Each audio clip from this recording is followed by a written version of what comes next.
جو لوگ محبت کے قابل نہیں ہوتے ان سے محبت کرنا رسوائی کا باعث بنتا ہے۔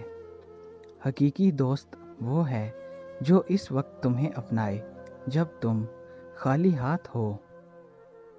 بعض اوقات انسان سکون کو ہر چیز میں تلاش کرتا ہے، لیکن وہ اس کی اپنی ذات میں چھپا ہوتا ہے۔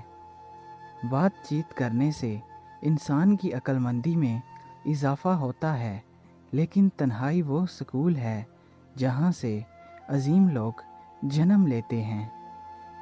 جسمانی بیماری یا مالی نقصان سے پریشان نہ ہوں، یہ ایک قسم کا صدقہ ہے جو بڑی مصیبتوں کو ٹال دیتا ہے۔ اپنی بری عادتوں اور برائیوں کو جلد از جلد سدھارنے کی کوشش کریں، کیونکہ دیر کرنے سے عادت پختہ ہو جاتی ہے۔ دعا مانگنے کے کچھ اصول ہوتے ہیں، جو ان اصولوں پر پورا نہیں اترتا اس کی دعا قبول نہیں ہوتی۔ اگر دنیا اور آخرت کی کامیابی چاہتے ہو تو اللہ کے بندوں سے اچھا سلوک کرو۔ خود غرض، جاہل اور بے وقوف لوگوں پر جب احسان کرو تو پھر ان کے شر سے بچو۔ جس چیز کو تم برا سمجھتے ہو سکتا ہے وہ تمہارے حق میں بہتر ہو۔ اگر اچھا بولنا چاہتے ہو تو اچھا پڑھنے اور سننے کی عادت ڈال لو۔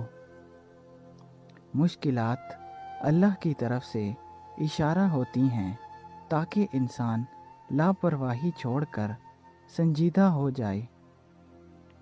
اگر حق کی راہ میں مشکلات کا سامنا ہو تو حضرت بلال رضی اللہ تعالیٰ عنہ کی زندگی سے سبق حاصل کرو۔ محبت تلاش کرنے کی بجائے ان رکاوٹوں کو دور کرنے کی کوشش کریں جو محبت کی راہ میں موجود ہیں۔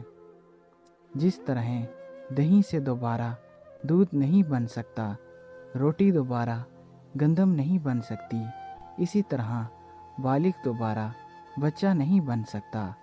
عمر کے ہر دور سے لطف اندوز ہوں اور نیکی کے کام کرتے رہو۔ مشکل میں صبر سے کام لو، کیونکہ اس کا صلہ بہت بڑا ہے۔ دنیا سے محبت میں کوئی برائی نہیں، لیکن اس کے لیے آخرت کو نظر انداز کرنے میں نقصان ہی نقصان ہے۔ برا ہنر زندگی کو مشکلات سے دوچار کرتا ہے، جبکہ اچھا ہنر انسان کو مالی پریشانی سے بچاتا ہے اور کمائی کے مواقع فراہم کرتا ہے۔ اللہ کے ہر کام میں مصلحت پوشیدہ ہوتی ہے، اس لیے اللہ کی رضا میں راضی رہیں اور صبر کریں۔